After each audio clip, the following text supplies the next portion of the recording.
folks. Thanks for being here. We're going to go straight to questions. We're going to open up with Dave Biddle, 24/7 Sports. Hi, Ryan. What are some things maybe about Will Howard that we don't see that stands out about him? Maybe some things behind the scenes that really impress you? I think you get a chance to see his demeanor when you guys get an opportunity to spend time with him. And I think you're getting to see his command the more you watch him play. I think that's probably the thing that jumps out, and also just an air of confidence that he has experience, in big-time games, and he's played a lot of college football. So to me, those are the big things that jumped out early on, and we're only 2 games in, but it's good to see him getting more and more comfortable every day he's in the building. Dan Holt, Letterman Row. Ryan, you had mentioned last week on the radio that Lorenzo's earned the right to play more on defense. What have you guys seen from him that you think can make him an asset to the defense? Well, anytime you play well on special teams, you're earning more and more trust with the staff, and that's something that we've always preached here. And Brandon was the special teams player of the week in week 1, Lorenzo in week 2. So the more and more trust you're building, you're just getting an opportunity to do that. And so we'll see how that all shakes out game to game, and based on the scheme going in that week or what we're seeing in terms of our opponent. But somebody who's competing every day in practice, he's giving great effort on special teams. You see him show up in coverage, getting his hands on balls. Effort, and that's big, for us right now in terms of we want the hardest playing guys in the country, and he's shown that he'll do that. Bill Landis, Kings of the North, the podcast. Ryan, you've spoken a couple of times about trying to figure out what the offense's, I think, fastball is going to be, just sort of the thing you kind of hang your head on. How has that process gone, and I guess where do you think you are in figuring that out? Yeah, no, I think we're getting there. I still think that it's early in the process, but I think you saw a little bit of that last Saturday, just in terms of the mix that we have, and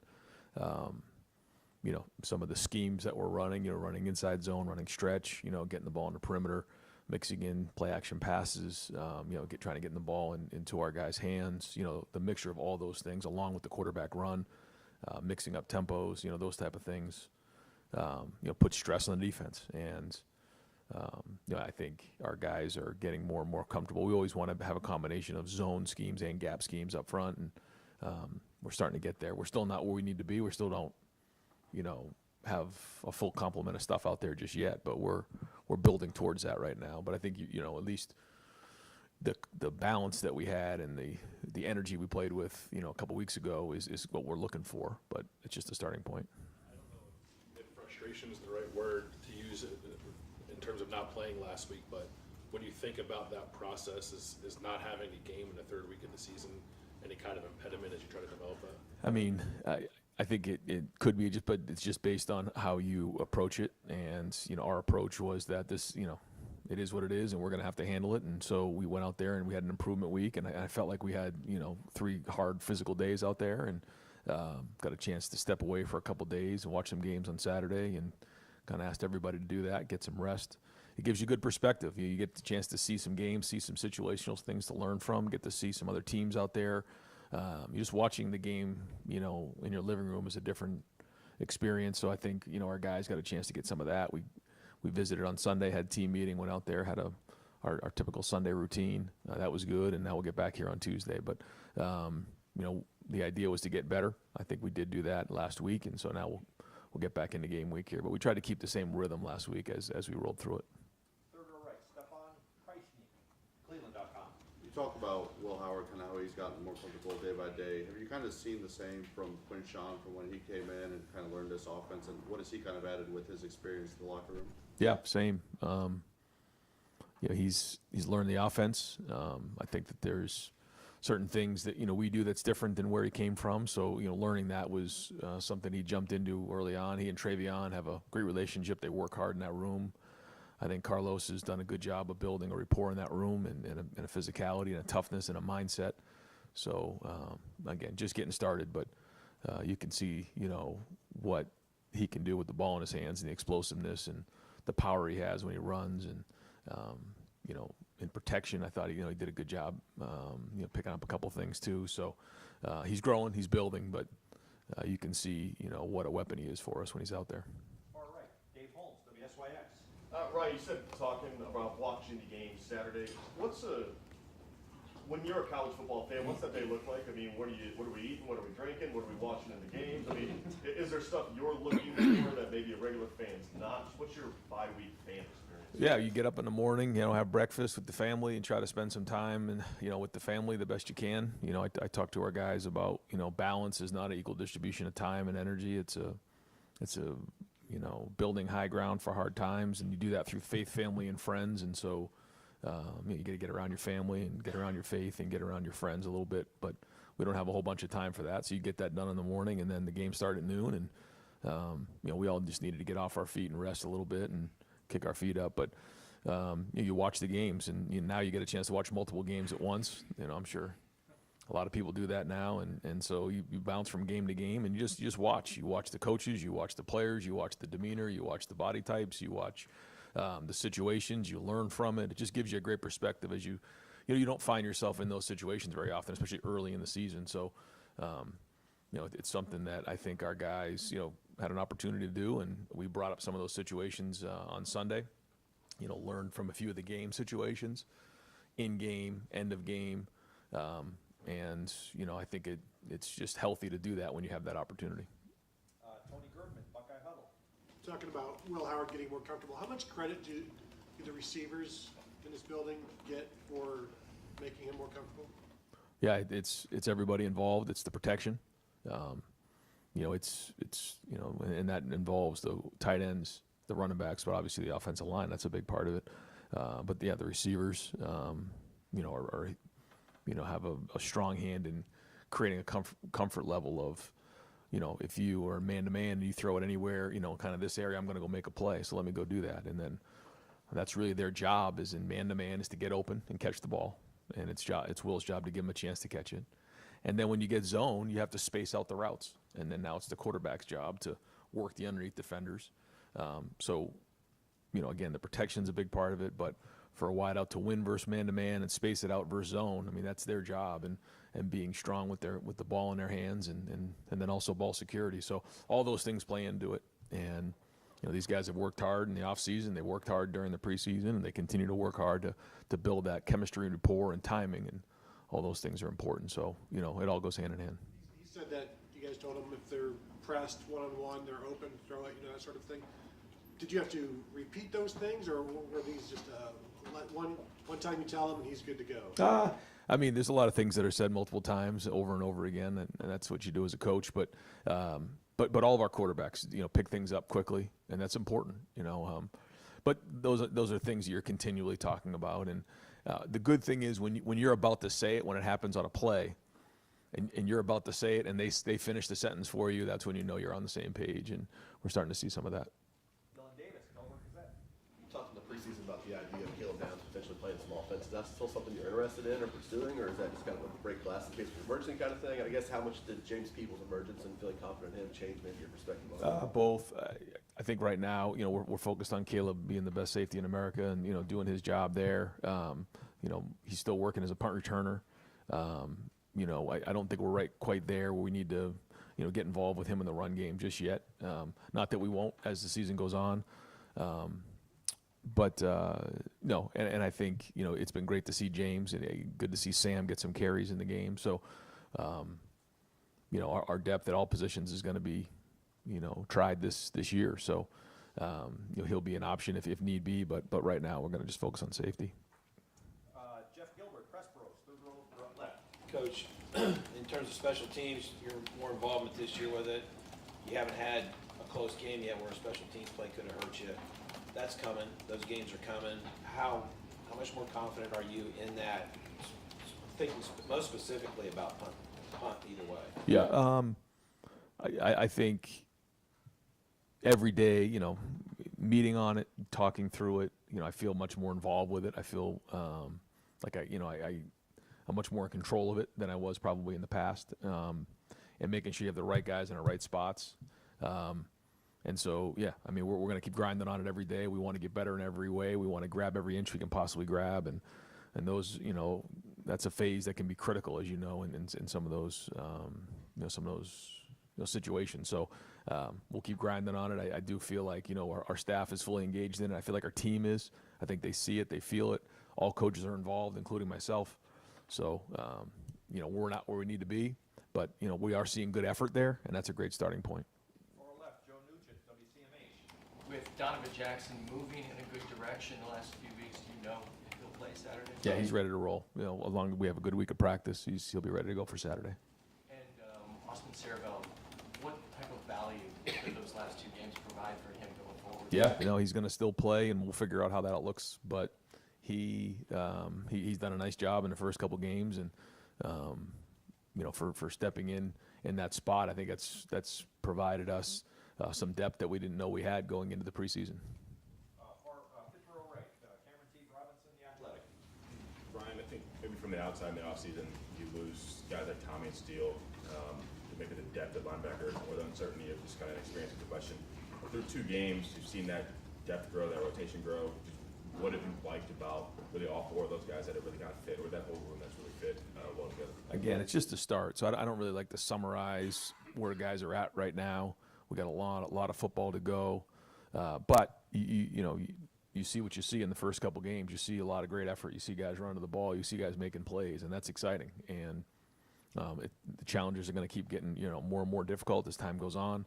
So we're gonna have to play with three linebackers in the game if they're in bigger personnel groupings. So that's at the very least you got to play with 3. But you lose a couple guys, you're playing with 4 and 5. So just like every position, we got to do that. But good to see even in the first game not having Cody, seeing guys step up, and it's important. I mean, that's a position where you got to do a lot of prep work.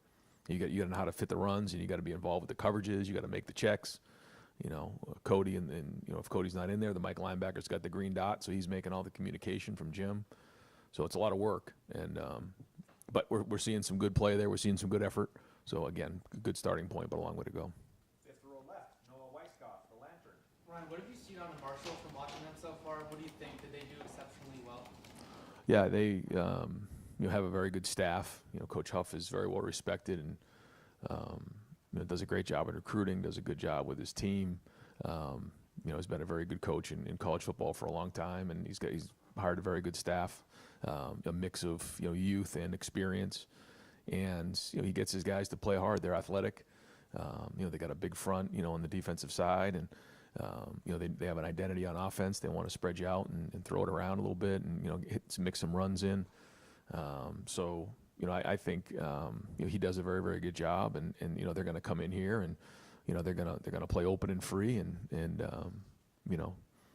we'll have a great environment, so they're going to be jacked up for that, and but a lot of respect for the program and what he does. Pat Murphy, 24/7 Sports. Ryan, you were talking earlier about showing guys some clips of things from over the weekend. How often do you guys do that, especially early in the season? Maybe when situations don't arise in your games, but you might see them crop up in other games. How often are you able to use other games? Periodically, coming off of a weekend where we don't play, it allows us more opportunity, and I can grab a couple of the coaches and say, hey, can we put some of this stuff together? I watched this. Can you put these clips together, and then we can go on it. When you have a little bit more time, that allows you to do that. When that happens, we'll do those things. Usually, coming off of a game, there's just so many things that we need to hit on coming off the game, watching the game film, that typically we're just going to focus on ourselves. But depending on what we have, coming off the game and what we have coming up the next week, we'll just make a determination. Only so many hours in the day. But when we can find these teachable moments, we try to do that just to bring awareness to everybody. And sometimes it's the coaches, sometimes it's the staff, just to make them think, what are we going to do in these types of situations? And then how are we going to respond? Joey Kaufman, Columbus Dispatch. Ryan, statistically this year, Will's been really sort of the upper end of the spectrum in terms of being really efficient out of play action pass. I'm just wondering from your perspective, what's made him really effective in those type of situations? Well, I think it starts with the runs. When you're running the ball, now you have to be more aggressive. Safety's got to get lower. You got to put an extra guy in the box, which opens up things down the field. But I think the work we put in on the timing of some of those concepts, and the protection's been strong, like I've said, but it's timing those things up and marrying up the run game, with the play action pass as they go hand in hand, and then there's the RPOs, which are similar to that as well. But you're looking to always complement the runs with some sort of play action pass to put people in conflict. And, Chip's always done that. And, we've always done that here is, on just about every play, you want to put somebody in conflict, whether you're just turning the ball and handing the ball off. It's a safety or something, or maybe a linebacker with a play action pass, or you're reading somebody in the RPO world. And so putting guys in conflict is what we're looking for. So marrying those things up is important. But I think the timing has been good so far. But again, just a small sample size. Is Chip part of Chip's thing because he's done it in the past stop? Is it Will as well, the skill set for it as well? Yeah, I think all the above. I think everything is a big part of it. We got a lot of great minds in that room, and I think Will can see it well from his size. He can stand in that pocket and see over the line. I think that does have something to do with it. But it's everybody. It's the design, it's the protection, it's the routes, it's all the above. But ultimately, he has to deliver the ball. Stephen Means, Cleveland.com. You spent a lot of time in fall camp, just kind of in the nicest way, just calling out Jelani Thurman and needing to see more from him. And it feels like with G, Will, and him, you guys have just kind of rotated those guys, which has probably been a benefit than just playing Kate Stover as much as you did the last couple of years.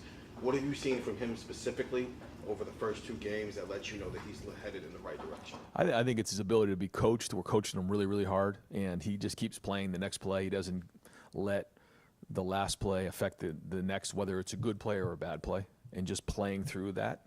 And the more reps he's getting in the stadium, the better it is for him. So we want to continue to play through that.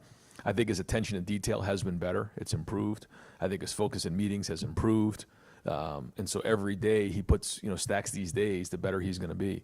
But, just even attention to detail when he's in the special teams meeting, he's focused, he's locked in, he's got questions, he's got answers. I mean, those are all the things you're looking for somebody who's trying to build trust with not only the coaches, but his teammates. And so if he can keep building on that and keep growing, again, I feel like the sky's the limit for him. Could Austin, if you needed it, play that Bison role that you've used over the last couple of years here? Is that, as a tight end depth, maybe not allowed you to not have to use that as much? Well, we do have more depth at tight end, but now with getting Donnie back, you would have that as an option if need be. So we'll, it hasn't really come up a bunch, but if we need that type of situation, now you have somebody that you trust that has earned the trust from guys around him by the way he's played in those first couple games. Deep left, Tim Hall, 97.1 defender. Ryan, did you see C.J. Stroud's sideline pass when he was getting ripped down this weekend, and what did you say to yourself when you saw that? No, I actually didn't see it. I did watch a few of the plays, and somebody had said to me, he just made a sick throw, but I never caught it with my eyes. But I did text him after the game, and just proud of the way he's handled himself, the way he's endeared himself into that organization, the way he's built hope into that organization, and the way guys are rallying around him, the way he's playing. Just couldn't be prouder of the way he's going about his business on a day-to-day basis, and he's got a lot of people here pulling for him. Austin Ward, podcast. Right. I don't know if Donovan's situation is comparable at all to what Jackson went through 2 years ago. Maybe it's not, but either way, did that process that JSN went through change anything with the way you want to manage injuries when they're close, like Donovan maybe was a week and a half ago? Length of the season maybe playing into that as well. Like, do you think there's anything that's changed about managing the health of those situations when they're close right now? I mean, I rely on sports medicine when it comes to making these decisions, but you do use everything that you've learned in your experience to try to help be a part of the process, and you use all types of information to figure that out. And for Donovan came back for a reason. He wants some hardware, man. He wants to play. He didn't come back to just watch the game on the sidelines, but it took everything we had to kind of hold him back from that game. And he was available in an emergency role. I mean, he could have played, but all the information that we had got from our doctors and sports medicine led us to believe that unless he was really needed, it didn't make sense to put him on a pitch count, quote unquote, in that game, but to hold him if possible. And so we made that decision, which was not easy for him to hear or do, but we did. And I think we're all glad that we did at this point. So to answer your question, ultimately, like I defer to the doctors on this, but there is constant conversation. I am a part of all those conversations. And you always look back on different situations and try to learn from it so that, you make the best decision for what you have at that moment. I know it's 5 days away, so certainly the situation could change, but when you're reintegrating Donovan on Saturday with the preference be to ease it back in because he's missed 2 weeks of game reps? Take as many as possible because you're going into a Big Ten game? Like, what's the decision-making process there? Yeah, we felt like if he had a full week going into or on the improvement week, we had like a full Tuesday, Wednesday, Thursday, and have a full week of practice this week, that he's full go and he's ready to go. Andy Backstrom, Letterman Row. Yeah, Ryan, the tight ends talked a lot about in the offseason being the toughest unit on the team. Was any part of that knowing that you guys would want to deploy those 13, 14 personnel looks this season? I think everybody is competing against each other, but there's also that competition sometimes between personnel groupings. You want to get on the field, and whether it's 10 or 11 or 13 or even 14, I mean, guys are fighting for opportunities to get in the game and play. Whether it's two backs in the game, I mean, there's pride in each unit to be able to do that. So, yeah, I think that, and it's a lot easier to do when you have more guys in a room, so that if you take an injury, you still can be in that grouping, where it's a little bit harder when you put a lot of work in, you invest in a grouping, and then one injury or something can happen, and then you're completely out of that grouping. And now you've spent a lot of time during the week on that, and that's a bad investment. So I think the depth of that room has allowed us to put a little more effort and emphasis in that group. Andy Anders, 11 Warriors. Yeah, I just kind of wanted, on the defensive tackle rotation, it seems pretty clear that Caden McDonald has emerged as that next nose guard. Who's kind of in the mix there at 3 tech? And some guys have kind of split some snaps there. It just hasn't been a clear number 2 that's equal. Yeah, I would say, like you said, inside, Hero's right there. K-Mac is right there as well. And then, we're really looking for the next couple guys to step up into that role. And I think Larry would tell you the same thing. There's a bunch of, candidates, but, that's something that I think that whole room is really pushing towards, and getting those guys to step up. You got Will, you got Taiwan, you got Jason Moore. I mean, there's some names in there of guys that we believe can do it, and so that's a challenge. We got to continue. This is all positions, but we're looking for guys to step up in that room. Spencer Holbrook, Letterman Row. It's probably a good thing that you haven't had to deal with a lot of different defensive situations yet, because you guys have shut down the first 2 opponents you played. But how important was it this first idle week to get some of those different situations for your defense? I know you guys haven't faced a red zone rep yet. Yeah, we work hard at red zone. Almost every day we're working in the red area. It's important. It's a different game down there. We also mixed in 2-minute. We had some 7-on-7 2-minute. We had some team 2-minute, because all those things are coming. And then at the end of the game 2-minute, and then second half or first half 2-minute. We haven't hit on that yet. We want to do a better job on that on offense, but also on defense. And then coming up and watching some of these games, even like the game that happened last night, there was a 2-minute there at the end, and just even the conversation that we had about, if we're in that situation, what do you do? And constantly talking about those types of things, and then trying to design them in practice so that we're ready when they happen, because as we all know, they're coming. Jeremy Birmingham, the podcast. Ryan, the last few years, no matter how hard you guys have tried, it seems like the quarterback recruiting has shifted towards the end of the cycle for a number of reasons. 25 maybe feels different, but how has the last 5-6 years of quarterback recruiting shifted your philosophy moving forward? And how much does the NIL conversation, especially with quarterback, almost require you to wait a little bit further in the process? Yeah, I think that, I can't mention anybody right now. So, yeah, I mean, I think that when you know, but we've also been in a situation where recruiting's taken a twist or a turn, and when that does, and you've been invested in somebody, and then it, for whatever reason, it goes another way, you can find yourself in a different spot. So, we feel like, we really want to make sure that we evaluate, as much as we possibly can. When you think about like how late it was in CJ Stroud's, like, we felt great about taking CJ because we saw him play. We felt strong about, Lincoln and Devin. Those guys played late in their season, or, into the recruiting process. So, we, feel good about, the guys that we have committed. We feel good about the room that we have, but we always want to make sure that it's the right fit. And what we can't do is be unsure, because it's such a huge decision. So sometimes there's more boxes that need to be checked, and we always want to be thorough in that spot. going back to Saturday night, when you're watching other games, and do you see coaching decisions that make you scratch your head and say, man, if I get in that situation, we can't handle things that way? I'm thinking of one specific game. I'm not going to call out a coach who decided to punt when the game was on the line against the number one team in the country. But if I was going to do that, I would ask, like, do you have to put yourself in their shoes and say, what would you do? Yeah, 1,000%. Yeah. Every time it's the end of the half, every time it's a decision you made, every time it's the end of the game, you're putting yourself in that situation. And I'm actually saying it out loud sometimes. You know, my RJ and my wife, you know, they'll be like, you know, kind of talking to me about it because, you know, I just constantly say it, you know, and I'm just talking, okay, if this thing goes down to this, down in distance, you know, would we go for it right here? Or, you know, is this a timeout situation? What exactly is going on here? You get the 2-minute warning situation this year, which is very different. So you try to take as many lessons as you can and try to use it as an opportunity to play that in your head because, you know, when you're watching a game live, you know, there's different variables that come into play.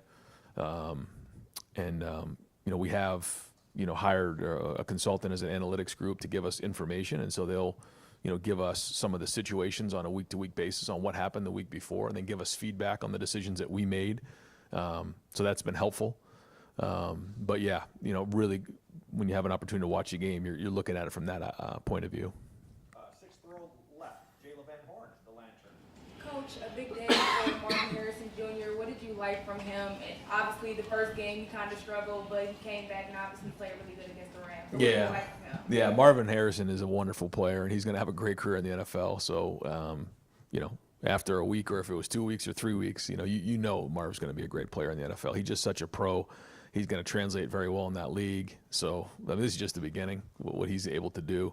You know, and look to me like some of those were like broken plays. I thought the first one was a really great throw and a great catch in the back of the end zone. I don't know how he hung on to that one, but a really nice throw. And then a couple of them look a little bit, you know, ad-libbed, but he's a great route runner. So, you know, he's going to have these type of days, and you know, we're proud of what he's doing, and also, you know, Paris being there as well. You know, those two guys, you know, really, I know are going to have a strong impact on that organization. And we are at the 2-minute warning here. Tom Orr, Buckeye Huddle. Matt Rule said yesterday that there's a Big Ten coaches group text or group chat. What do you guys talk about in there? And who is the funniest coach in the Big Ten? Oh, geez, yeah, I don't know. There's a lot of us now. It's a crowded room, but it's just things that come up that everyone needs to get on the same page on. You know, it's usually in the off season where there's some sort of legislation coming through or something that we need, you know, consensus on to support to move forward to get to our ADs, or sometimes it's information. Hey, you know, you may want to give your AD, you know, a heads up on something like this, and so that we just get alignment across the board. So typically that group text just allows everybody to be on the same page. Bill Rabinowitz, Columbus Dispatch. Yeah, well, at right guard, I don't know that anything's officially been announced, but Tegra's obviously been the starter. Is he the starter, and what have you seen from him so far? Yeah, he is the starter, and he's played good football. And we'll kind of see how the week plays out, and you know, we're going to try to find ways to get Austin in the game because we feel like he's earned that opportunity. How it shakes out this week, we'll see. But right now, Tegra's the starting right guard. What will it add to have Donovan back? We obviously know he's a good player, but what does it give you both tangibly and intangibly? I just think this solidifies everything up front. Seth has done a very, very good job of communicating across the board. He brings a certain level of experience and stability in there with the communication. Now you add Donovan into it. I mean, that's two guys with a lot of experience. They're good communicators. They're very sharp. I think just overall, you know, everyone's going to be on the same page even more and allow guys to communicate well, because that's important. I mean, everything up front is about communication. So the more these guys can communicate and get everybody on the same page, the better we can execute.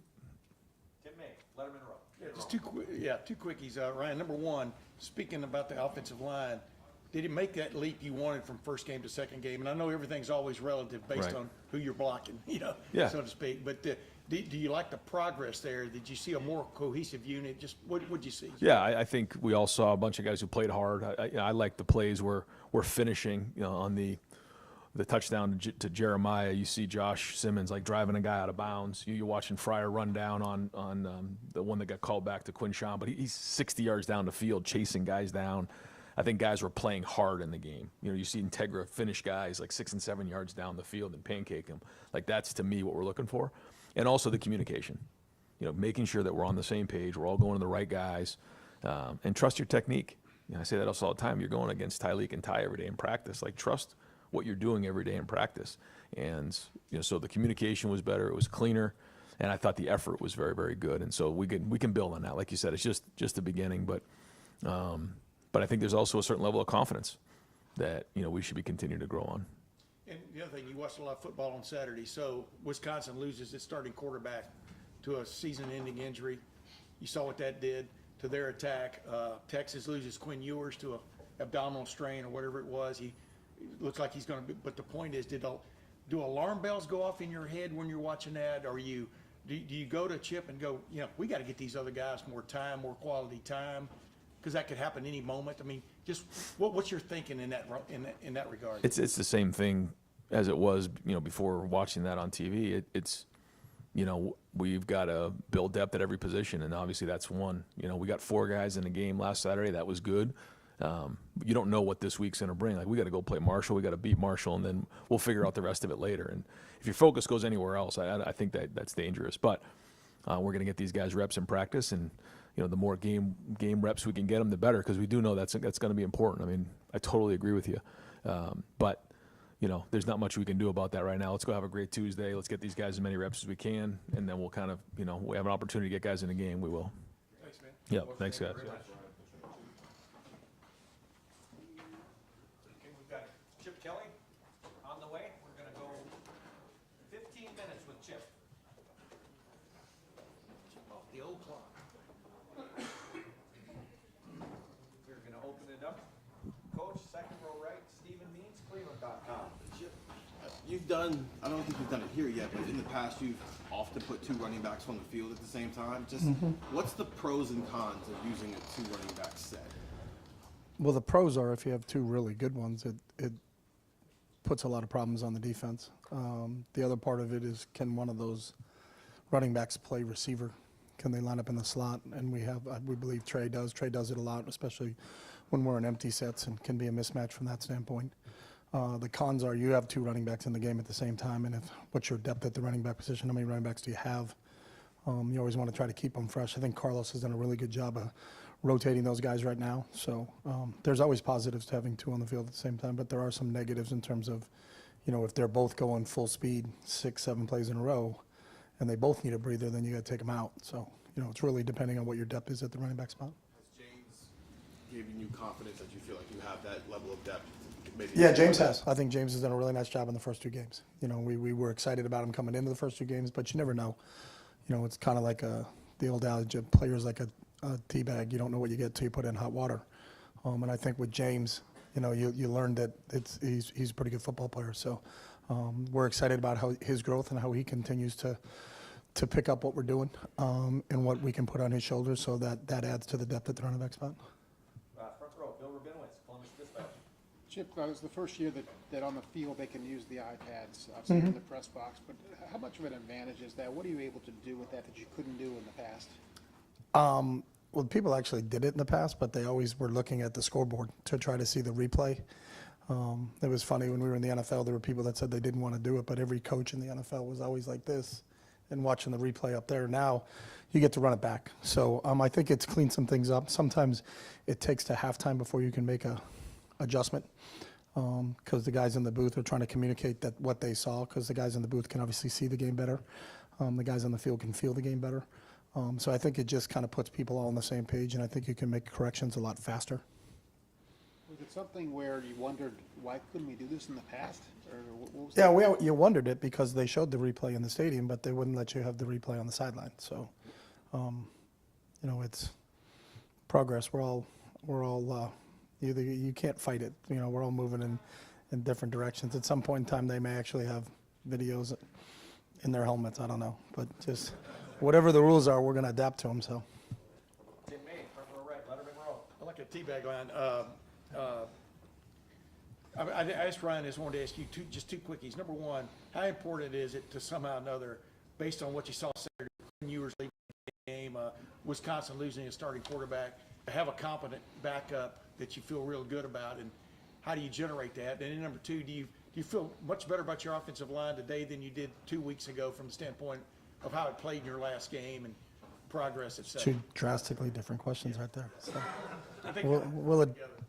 Yeah, because they're both on offense, but that's about the only thing I can fish those two together with. The quarterback spot, obviously you want to develop depth, and you do look around the country and who's lost their quarterbacks and or a guy goes down for a time.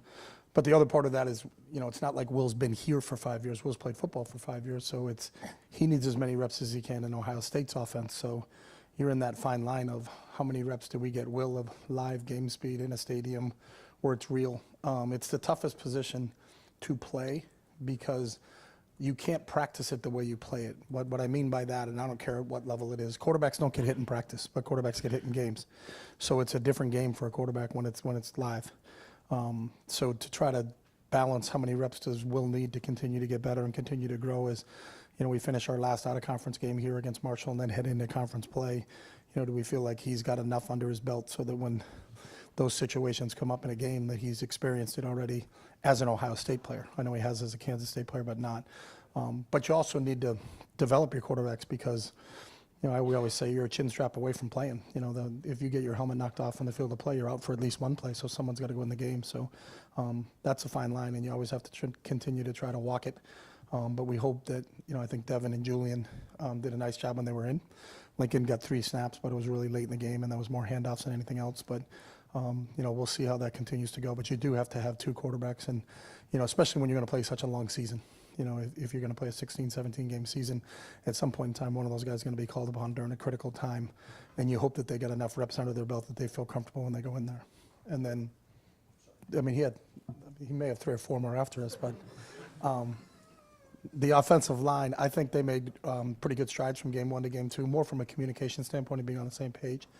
And now adding Donnie back this week, I think, adds a little bit more depth to that position because Austin played really well himself. So I think Austin took full advantage of the reps that he got in the 2 games that he was in there. So we'll continue to monitor that situation. But I was really impressed with how they went from game 1 to game 2. Thanks, man. Andy Anders, Lemon Warriors. Yeah, I think one of the things that stood out watching the offense just pre-snap is the motion and the different window dressings you guys do in formations. Just what is the importance of that from your perspective in using pre-snap motion? Yeah, I think pre-snap motions are 2 things. Number one, to gain an advantage numerically against the defense. So if you move and they're not moving, you gain 1 hat from one side to the other side. And then number 2, to discern what they're in. So it helps the quarterback from an understanding standpoint. Now, I think all of our motions and shifts have a reason to them. It's just not, hey, let's just do this for this play because it looks cool. So the quarterback knows what he's looking for and what indicators he should get when we do it. So it gives him some information, but also at times you're trying to gain a numeric advantage from one side or the other. So if they lined up over here and we bring an extra guy over, if they don't bring an extra guy over, now we have an extra guy into the boundary. So we're trying to work the advantages from a number standpoint with motions and shifts, but also discern some information about what they're going to do, especially teams that are really good at disguising. Right behind him, Tony Goodman, Buckeye Huddle. Last week being the improvement week, what was the focus with you and Will on what you needed to work on? Yeah, it was different for each player, so we graded every player during the week. Each player had a different set of things that they had to work on.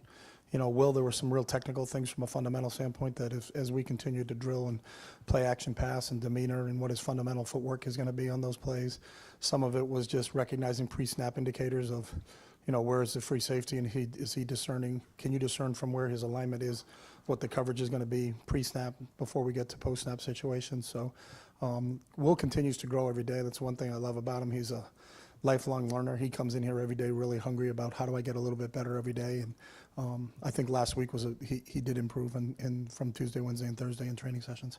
Right next door, Pat Murphy, 24/7 Sports.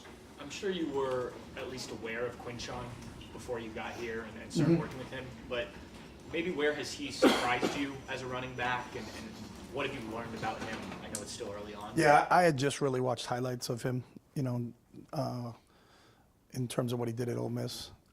But how well he sees the field for someone his size. Usually, guys that big are a little bit more of a battering ram type player. Although he has those qualities, he's a tough, physical, hard-nosed guy that will square up a linebacker in a hole and pick him up in pass protection. But he's got great feet and vision for someone his size, and it's really surprising sometimes when you see how he works his way through a hole or what doesn't look like a hole, but he can work himself through it because of his vision and his footwork. And I think putting that on somebody that size, a 220-pound plus running back, is kind of a rare commodity. Usually that's a little bit smaller guy, but he has those qualities. But he's also got a real tough physicalness to him that he can really, if you have to, and there isn't a hole there, he can create a hole himself. So. Fourth row right, Andrew Backstrom, Letterman row. Yeah, Chip, we saw some 3 tight end sets, 4 tight end set. How is that depth of that tight end room allowing you more flexibility on offense right now? It has, and I think it's a credit to those guys in that all playing time here is earned. So, when you say, hey, we're going to run 3 tight end formations, it's not, well, whatever 3 tight ends are there. That conversation comes up in staff meetings because we really believe in those guys and so what they can do. So I think, G's played a lot of football here. Jelani played a little bit last year. I saw him on town. Will played at Ohio. I think Bennett's done a really nice job himself. So the 4 of those guys have really earned it, and I think we'll continue to work through some of those packages and see what's the best fit for those guys. Right next door, Andrew Gillis, Cleveland.com. Chip, what has Seth McLaughlin brought you guys to the first 2 games, and how valuable is it to have a guy who's played that much football at center? Yeah, hey, that's a great point. I think really stability. Kind of he's been there, done that. He learned very quickly. It really just for Seth, it was how do we call it and what is our terminology, as opposed to what he did when he was at Alabama. But he's seen a lot, and he's played in some really, really big games. And so I think the other players on the line kind of look to him because they know he has that experience. But I think the stability he's brought and really the leadership at the center spot, that guy has to make all the line calls for you, and to have someone in there that can do that has the experience that Seth has really helped. Deep left, Tim Hall, 97.1 The Fan. Chip, another one about the running backs. What would you say has surprised you or just impressed you the most about Trayvion's play through 2 games? Yeah, what impressed me the most about Trayvion is just his work ethic. He's a guy that is out there every single day, and he only knows one speed. You never have to talk to Trey about effort. And he's always trying to get better. Like you watch him in walk through, and it's meticulous with his steps and where his hand placement is, and he's not just going through the motions. So, I think he's a explosive play waiting to happen, and I've seen those on highlight tapes of what he's done here in the past, and I think he's close, he's really close, and so hopefully, in these next couple of Saturdays, we're going to see him really take one through, not only through the 2nd level, but through the 3rd level, and go all the way, because he has that type of breakaway speed, which I think is kind of rare. He's one of the fastest kids on this team and can really, really move. So, excited to see him take that to the next level. But I love his physicality as he runs. I love what he's done in pass protection for us in our first 2 games. So, excited to see him continue to grow this season. Front row right, Austin Ward, the podcast. Chip, when you talk about the pre and post snap decision making there for Will, when you guys are in these RPO looks, it seems like he's in command of that. How frequently is he making the right or correct or optimal decision with the football right now? He's been really good in his decision-making process. I always chuckle because some people, I don't know how when I watch tape myself, like, is that an RPO situation or not an RPO situation? Because that could just be a hard ball call, and his job is to hand the ball off. Now, his fake may be that, but he didn't have anybody that was a relief throw for him or wasn't even looking to have a relief throw. But he's done a good job in what we've asked him to do. Really, we talk to our quarterbacks about being the run game coordinator, and he has to, make the play right. Whether sometimes it's a check system, we're supposed to go right, and there's a lot of guys over there, so we got to go the other way. Other times he can make it right by throwing off of those guys. So he's been really good in his decision making in the run game. Joey Kaufman, Columbus Dispatch. Does Will do anything that makes him effective as a thrower out of some of the play action or RPO stuff? He's been very efficient in those situations. Yeah, I think it's a combination. Number one, he's really good fundamentally with it. Part of it is who are you trying to affect with the fake. You can't fake and hold the ball from everybody, so everybody's going to see it at some point in time. But there's certain people that you're trying to get to bite on the run fake, and I think he understands that and is really aware of that. And then number two, I think because we do run the ball well, that's part of the biggest thing is you can have an extensive play action game, but if you're not running the ball very well, I don't think they're going to bite on it. Most defenses need to be lactose intolerant. That means they can't bite the cheese. But if we do a good job running the ball, then we think they're going to bite the cheese. So that helps. Bill Landis, Kings of the North. Chip, when you're trying to figure out the thing or things that maybe the offense does best that you're sort of maybe want to hang your hat on a little bit, How often do you feel like you have a pretty good beat on that before the season? And, or how much of like a fact-finding mission does it become in the first couple of games? And then I guess where do you think you are with this particular group? I think it's always an ongoing process because your lineup changes as the season goes along. So I mean, Donnie's an example. Donnie wasn't with us for the first two, but will be with us in this game.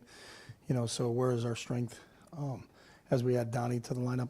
So I think that's an ongoing process. You don't ever arrive and say, hey, now I know what we are, we're this.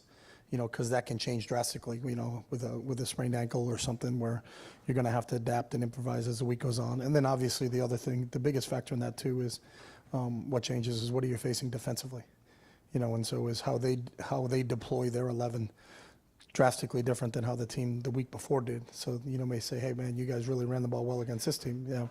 Well, this team put 10 guys on the line of scrimmage and we're going to take it away, so we have to throw the ball over the top. There's just the sheer numbers deal that you deal with that way, but. You're always learning because I think your lineup changes subtly and sometimes drastically. As the season goes along, you're going to be able to adapt to that. Spencer Holbrook, Letterman Row. Chip, when you talk about the tight ends and being able to go 3 and 4 tight end surfaces, how involved can they be in the passing game out of that? And what limitations? Well, Bennett had a 55-yarder for a touchdown, so I would say somewhat.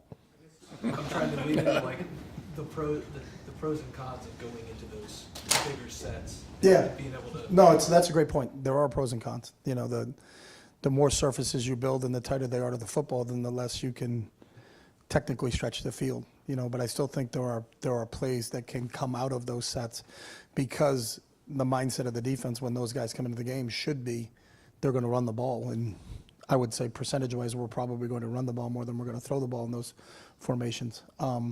But there's a give and take there. I think you have to always try to complement it. We may have 2 or 3 good runs out of this, but we got to have a play action pass. We got to have a completion. Got to have a shot play out of what's our shot play out of this. So it's interesting on how defenses, when you look at like we think but we know our personnel. We know knowing our personnel, this is how we would defend it. Then you go to play another team and it's like, wow, I never thought they would do it that way. So here's our answer if they do it that way. So I think you have to be prepared for it because the issue is sometimes you're not going to see tape from other opponents that have presented that. So you don't know how teams line up to these formations because in the first 3 games that they played, they've never seen that formation. That doesn't mean they don't know how to line up. It just means we don't know how they're going to line up to it. They certainly do. So sometimes you're going to find that out as the game expresses itself. Time for one final question. Tim, take us home. This will get us to 100. I know you got a question. Tim, Me? Yes. Oh, yeah. How pleased have you been? Is this a with 3-parter or a 4-parter? No, it's just one. Okay. Jerry just said one. How pleased have you been with the run game to this point? I mean, are you seeing a crispness there, for want of another term? And how much have you just watched on video Will's ability affected like Western Michigan and the way it played? Yeah. You understand what I mean? His ability to run.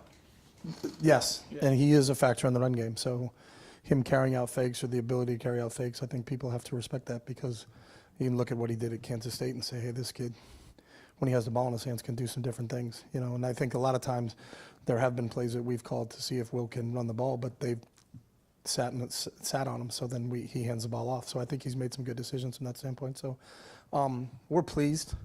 But I don't think we're ever satisfied. I think we can be better in the run game, and I think that's what our goal is each week is can we be better this week coming up than we were the week before? And if so, how do we continue to grow as a group? You hope that your worst game was your first game, and that you continue to grow as the season goes along because you got that bank of experience that you can fall back on to say, hey, what did we learn coming out of the Akron game that we took into the Western Michigan game, and did we get a little bit better on what we did in the run game? If the answer is yes, then you're moving in the right direction. Now, I don't know how Saturday plays out, but are we going to be better in terms of running the football against Marshall than we were against Western Michigan? Then we're moving in the right direction, and that's what our goal is every week. But I'm proud of what we're doing. I think we're pretty efficient right now. We can be better. We had an 80-yarder call back. So some of the making sure we have the hands on where they're supposed to be on the perimeter. And then I think we've been really efficient without having the ball on the ground so far. So knock on wood, we haven't turned the ball over in 2 games, but that's critical to our success here is making sure that we end the play, every single play that we get the ball handed to us, we end the play by handing it back to an official. So, Coach, thank you very much. Thanks, Sharon.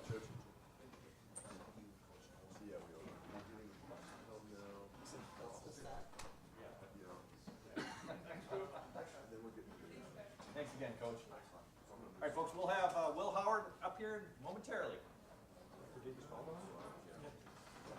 No, I needed, so that, Tim's question was the 100th question for the two coordinators here this fall. I wanted to get to 100. All right, folks, we're going to go right around 10 minutes here with Will. Who do we have here? Jeff Gilbert, press pros, third row left. Will, coaches have talked a lot about blocking, and the line feels like it's getting better. The pass protection's good from your running backs. What about your receivers? I mean, obviously they're great to throw to. How are you seeing their development, especially young guys, blocking downfield, setting edges for you guys? Yeah, I think that's something that they're definitely trying to work on, and I mean obviously, when you look at receivers, you don't really think about their ability to block or their ability to run guys off or whatever. It's obviously like the catches they're making or the plays, but I think these guys really have bought into if you make a good block, man, like that's a huge play for us. I mean, there was a play last game where we ran like speed option to the right, and Carnell just drove his dude, down the field, like, and then the next play he had like a 38-yard catch. Like that stuff adds up, man. It's like that stuff's important, and we're trying to put an emphasis on that stuff. And I think they're doing a really good job. I think we're just football's a simple game, man. It's blocking and tackling, throwing and catching. And at the end of the day, I think we're getting better, and we're never satisfied, and we're always going to keep working to get better. But I think they're doing some really good things down the field and in the run game. Second row right, Stephen Means, Cleveland.com. This might sound a weird question, but are you a film junkie? Yeah, 100%. I love watching film. Like I always have been. Like I actually this semester have class at night, and don't tell my professors, but sometimes I watch a little film in class. I just love, I like to watch film, like every day, like whatever it is. Like I just like to wake up and watch a little bit of something. I love the game of football, and I love the chess game that it is. I love how much strategy goes into it, and I think that's a fun part of it. Like being able to come out and have something planned for your opponent that they're not ready for, or seeing something before it happens, I think is really fun, and that's a really fun part of the game for me. So do you have those moments in games where you're watching the film and you're getting prepared, and then you see a defense come out in something and you automatically know the answer before they get the ball? Yeah, like that is one of the most satisfying feelings. I feel like I've said that. Like it's when you come out and you're like, all right, I know what they're gonna do, or all right, they're rotating to the field here. It's probably gonna be some sort of field pressure, and then that comes and you're like, all right. It just is a reassuring feeling of like, man, all that work that I put in, all the preparation I put in pays off. And, I've been there, I've been a true freshman when you're out there and you don't know what it is. And you're like, man, what the heck is this look? And that's a terrible feeling to have when you're not prepared or not recognizing what they're doing. And I think I've been there enough times to where I'm like, man, I'm never going to let that happen again. And I always want to be ready and prepared in the best way that I possibly can be, so that I'm never in a situation where I don't at least have some general idea of what's going on. Bill Rabinowitz, front row. Columbus Dispatch. For 4 years at Kansas State, you didn't have the benefit of using the tablets or iPads on the sideline. How much of an advantage is it? How do you use it? I think it's great. I used it in high school. We had like iPads, and I thought it was a really good part of the game. Like I missed it when I went to college. I was like, man, I wish I could just come over here and say, hey, what happened on that play? Because I like going back over some plays, especially the ones that didn't go well. I'm like, what happened on that? I like to look at it. But obviously, the last couple of years, my first 4 years in college, you could just talk about it and say, hey, this is what I thought it was. This is what I thought it was. And obviously, you can't get any confirmation until after the game. But most of the time, now, like, I can come off the sideline and watch every single drive. Like, I've probably watched the film after a game. I've probably already watched the game film, like, on the sideline. But it incorporates another element into the game. You're able to see things a little better, make some different in-game adjustments. I think it's a really cool part of the game, and I'm glad that they made that a part of the college game. Can you think of a time when you saw something that maybe confirmed or maybe didn't confirm something that you thought you saw and it helped you? Yeah, I mean, it happens all the time. You come off the field, you're like, oh man, I thought they clouded that look to the field there, and maybe it's a buzz look where it was actually not the corner, it was a linebacker buzzing out, and the guy up top was a corner rather than, maybe a safety and a cloud look. And sometimes, you get fooled and you think, you think it's one thing and it's actually another, and that can be a good way to look at, the film and see that. And then sometimes, again, like confirming something, hey, I thought it was cloud here, it was cloud, and just seeing that look and how they play it, maybe seeing what do they do pre-snap to show that that's how they're going to play that on that, based on their alignments, whatever, just kind of going through that. And obviously, going into the game, we feel like we should have a good idea of what they're going to do. And it's really just kind of confirming what happened and what we thought was going to happen versus what actually happened is kind of what we use the iPads for. Sixth row right, Cameron T. Robinson, The Athletic. Will, you should mention the stability that Steph brings to that front line. And I'm curious to get your perspective, in what ways does that show up, especially when the first week you had 2 first-time guards on the field? I think he brings a certain level of experience and of just maturity, and I think having that guy at the center position is crucial, man. In my 4 years, I've been blessed to have some good centers, and Seth's up there, man. He's making calls. He's the juice guy. He's bringing the juice. He's smart. I mean, he's making some calls before I even make them. And a lot of times that makes my job easier. If I'm not having to make a ton of protection calls, I'm just having to kind of echo what he's saying sometimes. Sometimes he just beats me to the punch. He's like, hey, we're going to, do this on this, protection on third down. And he already knows it, and having a guy that, you can bounce ideas off of and that you can trust to make calls like that. I think, that has been really, really big for this O-line. And I think he's fit in really well with the group. I think the guys really mesh well with him. And he's just become a really important part of this offense. And I'm really glad that we did get him. And I'm glad, cause when we were on our visit together, man, we were talking about how we were going to do this, and it's cool to see, how it's all worked out and how we've made it to this point now. Right next door, Spencer Holbrook, Letterman Road. Will, did you realize that the first 2 games here were 2 of the 3 largest crowds you've ever played in front of?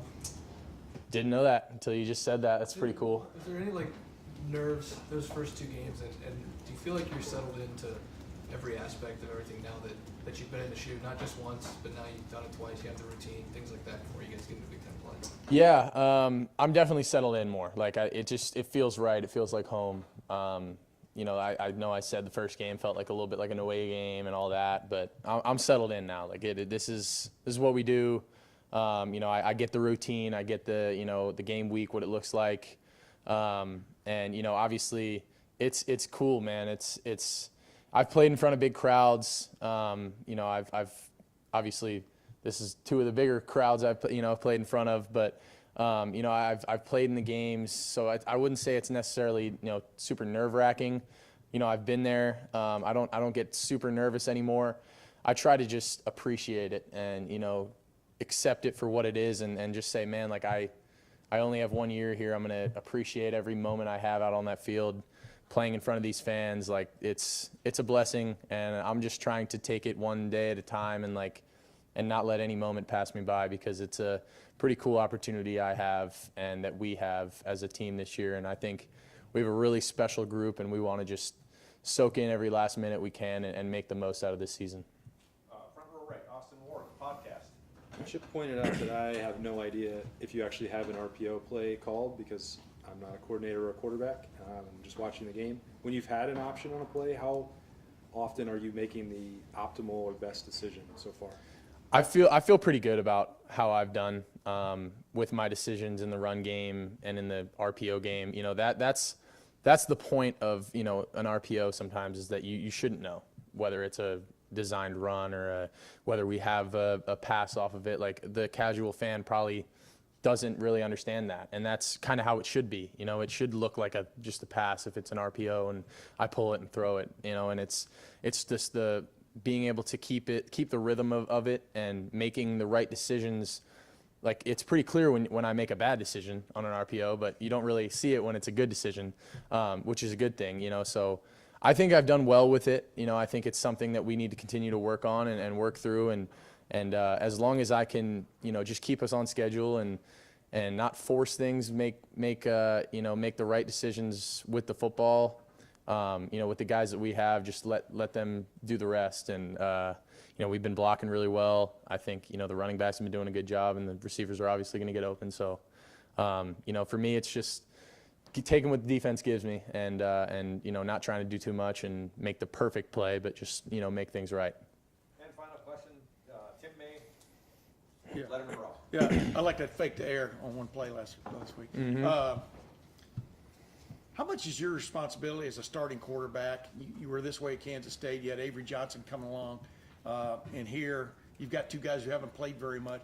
How much do you feel is a responsibility on your part to make sure these guys are ready to play? You know, if you watch football on Saturday, you know what I'm talking about. You know, and yet you still want to keep something in your back pocket too. I would think that makes you special. You understand what I'm saying? Yeah, I think that the way I look at it, at least in my days and in my time here, is like it's a collective effort. And no matter what, I'm going to try and help those guys in the room to be as prepared and as ready as possible, because I've been there where, you know, obviously, knock on wood, hopefully, you know, nothing ever happens to me, and hopefully, you know, it's all good. But things happen, man, and college football is so unpredictable.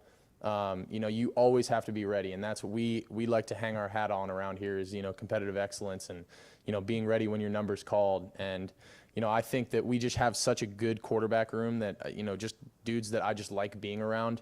And I like pouring into, you know, maybe the younger guys that, you know, I've done it. I've had experience. You know, I've gone through the ups and downs of college football before, and I'm going to go through more, I'm sure.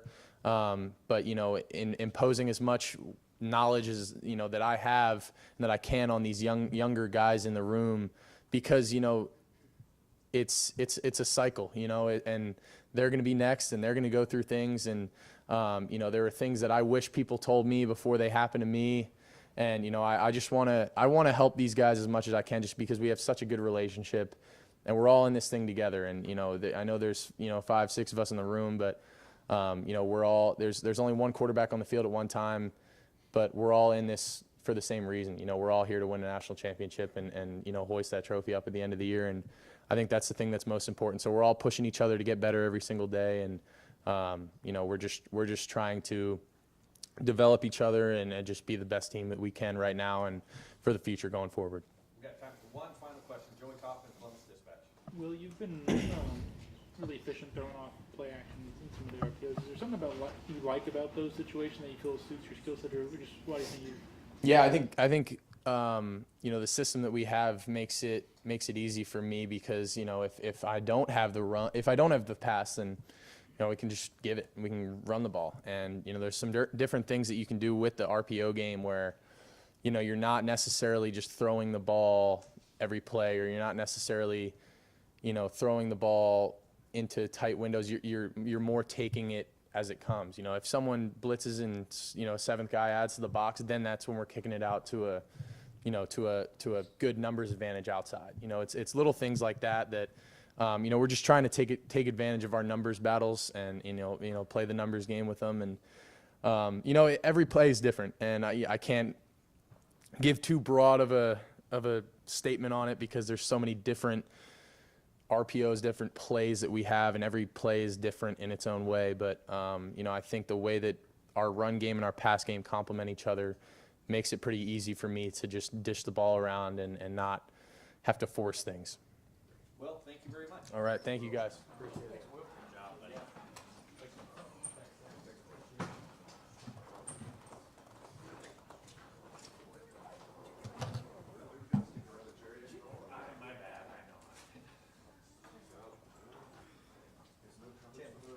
We're 75% through that quick throw full.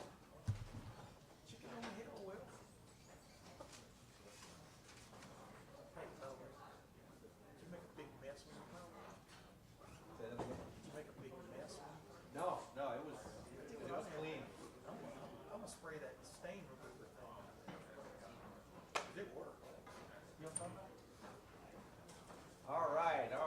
Folks, we are thrilled and honored today to have Nadine Muzzerall, head coach of the Ohio State women's hockey team. They've won 2 of the past 3 NCAA